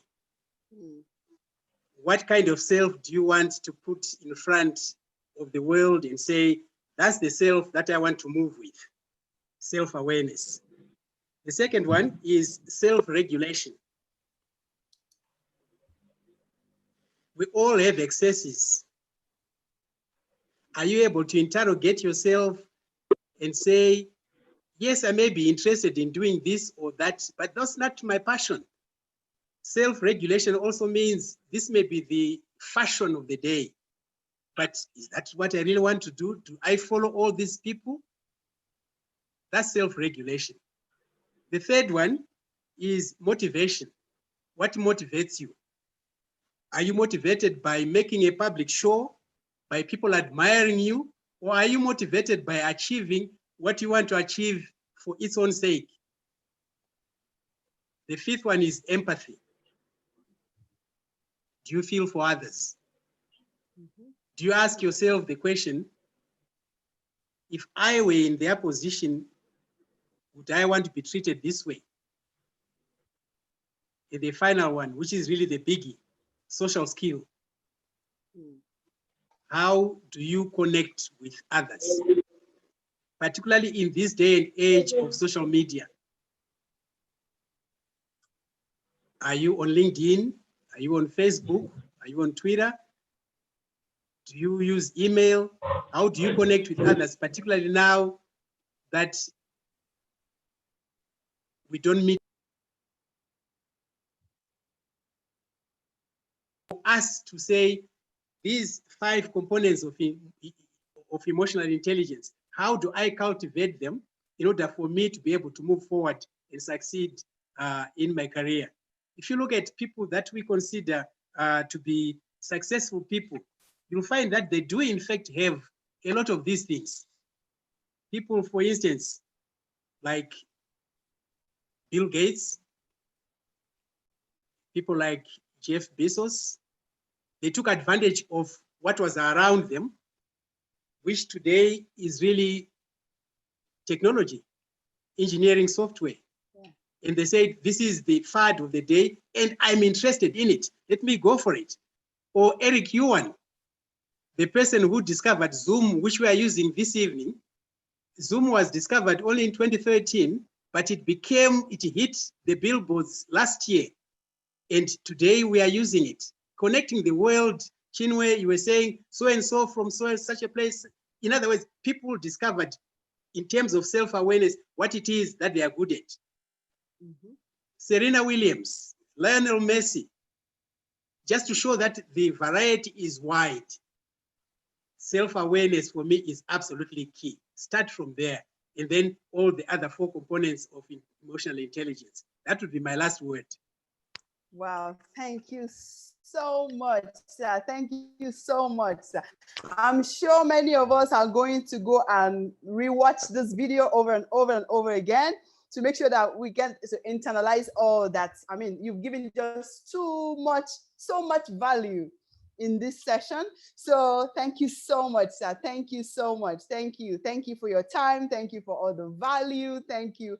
Wow, too many lessons, really. Thank you so much. So everyone, yes, sorry, you want to say something? So just to say thank you yourself, Chinwe, for having me on your program. And I certainly hope the very best for GAIN. Grant Africa Initiative. It's a great idea to mentor our young people, to give them hope, to give them a sense of direction, and to have this connectivity right around the whole world. I've seen a number of faces that are familiar to me and many others that are not familiar. And after this, we have become one big family. Thank you for making this possible. Thank you so much. Thank you so much, sir. Thank you. Thank you. Thank you. So everyone that's in the building, we have this, we're going to have this replay on our YouTube page. So please find time to go to Grand Africa Initiative GAIN, our YouTube page, and take your time to digest this session again, because I'm sure for some of you got knocked out by network, some of you joined late. So go on our social media, on our YouTube page, and rewatch it. And over time, we are still going to be posting all the like snippets, small videos, clips about this on our social media pages. Make sure to follow us, find us on all social media platforms. We're there. Facebook, we have a group on Facebook and we have a page. Join us and like our page. On Instagram, on Twitter, follow us. If our communications officer, Chinemerem Honora, has been making fantastic posts following this session. So go on Instagram and Twitter and retweet and add to what we are already doing there. Add your voice so that this message will not just be for the benefit of all of us that are in this room. Others who couldn't join here would see the message. If you know what resonates with you more, please tweet it, post it, take a screenshot of this session, post them, tag Grand Africa Initiative, tag Professor Ranga Ziyamba on all platforms, even on LinkedIn. Okay, thank you so much, everyone that joined. I want to call on, okay, so before I call on the gain rep, I just want to have two persons from anywhere. If you think you got value from here, can you just say something? Two persons that will tell us how they feel about this session. Two persons. Just should mute you to talk.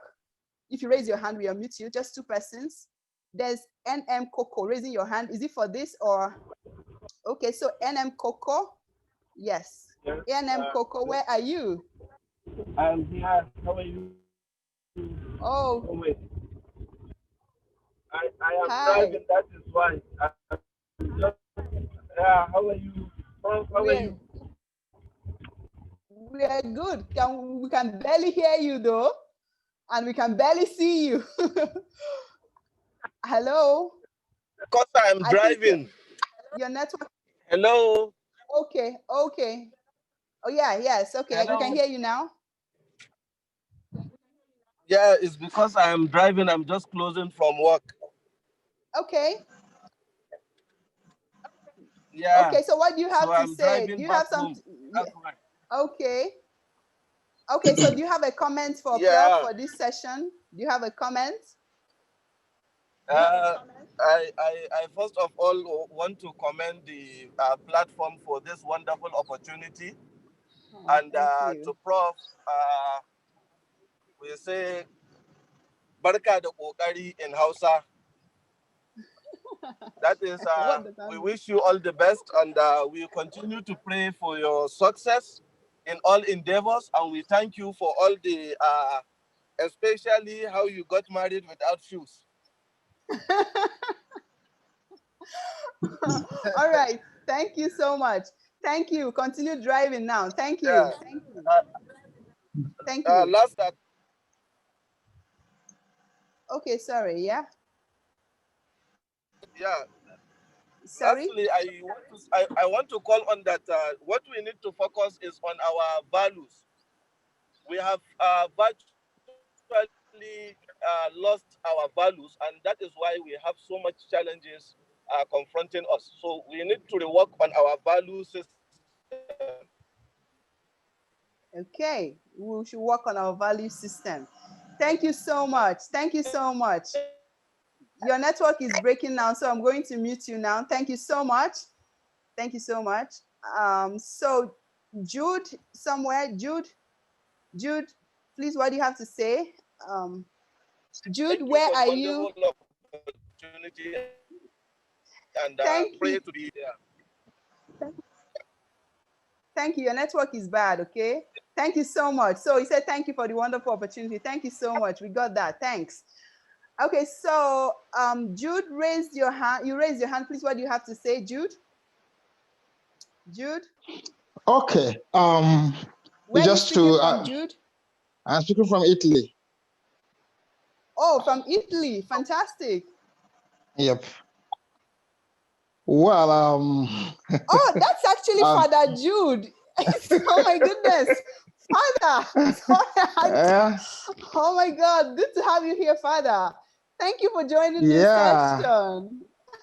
Yeah, I'm so happy to be here, and I learned a lot, and I want to say thank you to Prof for, it was well packaged and penetrating and very pragmatic, because most of the things you said are very true. And if we actually implement them, we're gonna the sky is not our limit. We're going to surpass the sky. So I want to thank you for giving us this wonderful inspiration, because it's very inspiring how to, do a lot of things, and to have the motivation, self-belief, vision, a lot of things. So I want to thank you especially for this wonderful lectures, and may God continue to give you wisdom and strengthen you. I also want to thank Shinwe.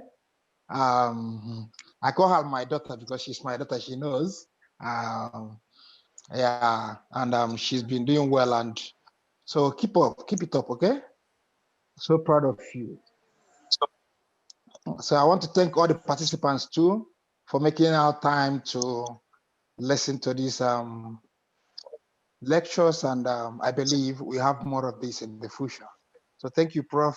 Thank you once again. God bless you. Last Friday of the month. Thank you, Father. Thank you so much.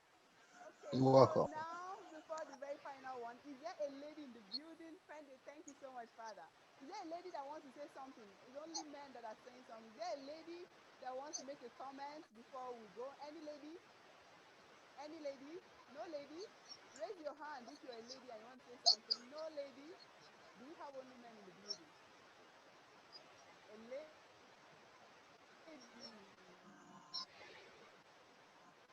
Oh, goodness. A lady.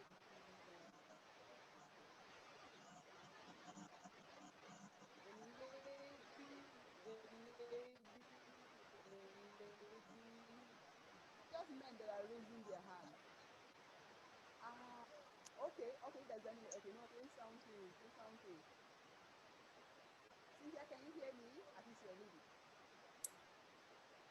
Are you talking to me? Because I think, Chinwe, your voice is too low. Okay, so I was trying to, figure out what you're saying. But I mean, we want a lady to make a comment. You at least make a comment, since no lady was raising their. What do you have to say? How do you feel about the session? I would like to thank the participants for joining in, and I would like to send my really appreciation to Professor Rangazinyembra, and I'll tell you because some of us think we have very difficult lives as we grow up, but then when you hear stories like yours and they're like, I think my life is much better. The things you've overcome, I think it's just a motivation for me, and I think it resonates with other people that listening to you and looking at where you are, what you've achieved, despite the fact that you've been through a lot of challenges, even being the spotlight from the government. I've not been to that level. So you've overcome a lot, and thank you so much for sharing that with us. I think from here, everyone else who thought they had a difficult life, they will go back and sit down and think about their lives and apply those principles that you've mentioned. And I think we're gonna see a more energetic, a more empathetic Africa from wherever they are, either in Africa or out of Africa, because Africa never leaves us wherever anyone is. So, I mean, personally, I'm really motivated, and I'm thinking that I did not have a difficult life. So really, thank you so much. Yeah, I appreciate your time and your sharing experience, and I look forward to another session with you in the future to learn more, because I know we have a lot of questions to ask, but the session will not allow us to say everything in one go. So please, when we call upon you next time, please join us, and we would like to learn a lot from you. Thank you so much. Thank you so much, Cynthia. Thank you so much, Cynthia. So I think another lady raised a hand, Caroline. Caroline, you want to say something? If Caroline, Hello. I think I saw you somewhere. Yeah. Yes. Hello, Make it brief, okay? Thank you so much. Okay, can you hear me? Yeah, we can hear you, though we can't see you. Okay, yes, I just wanted to say thank you for this session. We have learned a lot. Particularly thank you to the prof. I've learned 1, 2, 3 things, though my network was so bad, but I really want to say thank you. Oh. I liked the equation part. Oh, I'm going to implement it in my life. And I hope I won't put a 0 in any, in any part of this equation. There wouldn't be a 0. Yes. Thank you so much, Caroline. Where are you? Okay. Where are you joining from? Where did you join from? Okay, I'm in Zimbabwe. Where did you join? Zimbabwe. Oh, you're in Zimbabwe. Thank you so much. Thank you for joining this session. Thank you. Thank you. And thank you. So Ike, I will call on Ike Media, who is the brand and publicity manager for Grand Africa Initiative. And Ike, please make a vote of thanks finally. Yes. Prof, before that, I have one question for you, sir. A question again? Just one simple question. All right. Sir, do you have a son? Yeah, I can hear you. I said, do you have a son? Yes, I do. How many are they? Say that again. How many sons do you have? Oh, I have one son and 4 daughters. Yes, I'm gonna be 2. I mean, you make it 2 now. I'm one of your sons now. Oh, that's great. I'm adopting you as my father now. Thank you very much, Ike. All right, yeah. Oh, that's interesting. It was really amazing listening to you, Prof. Like, on behalf of GAIN, we are so happy to hear from you, sir. It was actually an amazing session this evening. All of us from GAIN, starting from all the executives from GAIN, we are all happy to hear from you this evening, sir. It was actually an amazing section. Thank you so much, Prof. And on behalf of GAIN, I want to also say a big thank you to all our campus ambassadors, and then also to all our GAINers, and then to every one of you, all our participants this evening for making out this time to join us this evening. We are so happy to have you, Prof. And like I said earlier, I don't know if you have your social media handles, so you can also share with us, because I would like to follow you very well. Go and look for him. Type his name, Ranga Ziyamba. You'll find it. And we've been tagging him on our post. Yeah, we'd like to have you anywhere you are on all your social media handles. We'd like to follow you up. And I want to say thank you. Thank you also to your family, to your amazing wife. She's so beautiful. And then to your children as well. We are so happy to have you, Prof. Thank you. On behalf of GAIN, I want to say thank you to every one of you to making out this time to join us this evening. Thank you. I will have some of you from US. You can see some of you from Italy, and then I myself from Qatar, Doha, Qatar, and then so many of you from Zimbabwe, and then every part of the nation where you are. We just want to say Saudi Arabia, there's South Africa, there's Canada, there's Nigeria, there's Ghana. Thank you so much. Yes. Thank you. Thank you so much. Really appreciate. Yes, Prof. Thank you so much, Ike. And so now we've come to the end of the session. So please, I will ask everybody, please turn on your video. We want to take a group photo. Just turn on your video and pause. So we take a group photo, all right? Virtual group photo. So turn on your video. You can even make a screenshot if you want, whatever it is, but turn on your video just briefly. Let's take all the photos. Hey, let's take all the photos. Just pose, smile, give us your fine face, huh? Photos on, videos on. Oh, some people's videos are not on. How come? And they're going to be spoiling this photo right now. Nice. Also. So.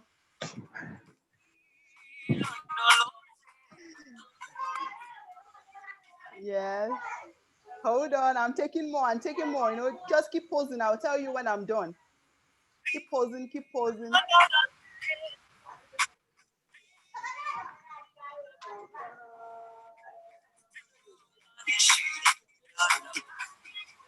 And I'm about to take the very last one right now. Hold on, the very last one. The very last one. Okay, thank you so much. Thank you so much, everyone. Thank you, Prof. Thank you so much. Thank you so much. So with this, we've come to the end of the session. Thank you so much, Prof. Thank you, Chinwe. Thank you. Thank you, everyone, Bye. for joining. Thank you, everyone. Thank you, Bye. everyone. Bye-bye. Wala Thank azuma you, kabir thank you. shagamu wajama. Thank you to the entire family of Azuma Zinyamba. kabir Thank you wala for kabir joining. shagamu. Thank you. Na sabe ka ciwa ka ci Thank baka you. laha. Thank you.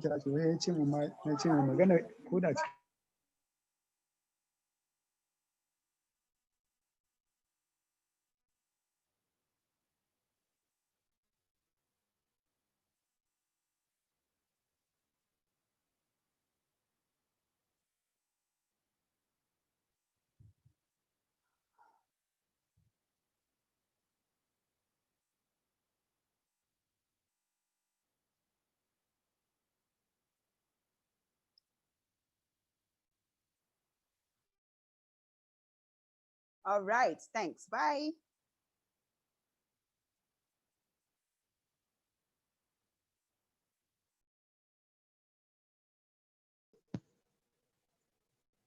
It was more impressive. It is not that I find out